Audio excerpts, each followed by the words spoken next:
നമുക്ക് ഒരുപാട് സ്റ്റോൺ മാലയുടെ കളക്ഷൻസ് വന്നിട്ടുണ്ട്. അപ്പോൾ ഓണത്തിനും അതുപോലെ തന്നെ പുറം രാജ്യത്തുള്ള NRI കസ്റ്റമേഴ്സ് ഒരുപാട് വരുമ്പോൾ നമുക്ക് സെയിൽ ആവുന്ന ഒരു പ്രൊഡക്റ്റാണ്. ഇതിലിപ്പോൾ നമുക്ക് ഏറ്റവും ഫാസ്റ്റ് സെല്ലിംഗ് ആയിട്ടുള്ള സംഭവമാണ് ഈ നോട്ടഡ് വരുന്ന സ്റ്റോൺ മാലയുടെ കളക്ഷൻ. ഇതിൻ്റെ ഏറ്റവും വലിയ പ്രത്യേകത എന്താണെന്ന് വെച്ച് കഴിഞ്ഞാൽ നമ്മൾ സാധാരണ കിടക്കണ പോലെയല്ല, ചിലൊരു ഗ്രേഡേഷൻ രീതിയിലൊക്കെ വന്നിട്ടുണ്ട്. അപ്പോൾ സിമ്പിളായിട്ട് ഇങ്ങനെ മാലകൾ ഇല്ലാണ്ട് തന്നെ നമുക്ക് ഇങ്ങനെ ലെങ്ത്തിൽ വരും ചെയ്യും. പക്ഷെ ഇങ്ങനെ ചെറിയ സ്റ്റോണിൽ നിന്ന് വലിയ സ്റ്റോണിലോട്ട് വരുന്ന പോലെ, പിന്നെ സെയിം സൈസിലുള്ള ഗ്രഡേഷൻസും ഉണ്ട്. പിന്നെ ഇങ്ങനെ മിക്സ് ആയിട്ടൊരു മൾട്ടി ഫേസ് ആയിട്ട് വരുന്ന സംഭവം. പിന്നെ സിർക്കോണിന്റെ ബീഡ്സും നമുക്ക് അവൈലബിൾ ആണ്. അതുപോലെ തന്നെ തിന്നായിട്ട് വരുന്ന ഷുഗർ ബീഡ്സിൽ ഗോൾഡൻ സ്റ്റോൺസും, പിന്നെ ഇതിൽ ലെയറൊക്കെ ആയിട്ട് നമുക്ക് ഒരുപാട് കളക്ഷൻസ് വരുന്നുണ്ട്.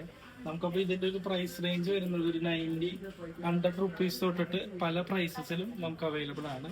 ഇപ്പോൾ നമ്മുടെ സ്റ്റോറ് പ്ലാനറ്റ് ജൂവിൽ വരുന്നത് ട്രിവാൻഡ്രത്ത് സ്റ്റൈൽ പ്ലസിൽ 2nd ഫ്ലോറിലാണ്. ഇന്ത്യയിലും ഇന്ത്യയുടെ പുറത്തേക്ക് നമുക്ക് എല്ലാ രാജ്യത്തേക്ക് അയക്കുന്നുണ്ട്. നിങ്ങൾ ഡയറക്റ്റ് മെസ്സേജ് ചെയ്തു.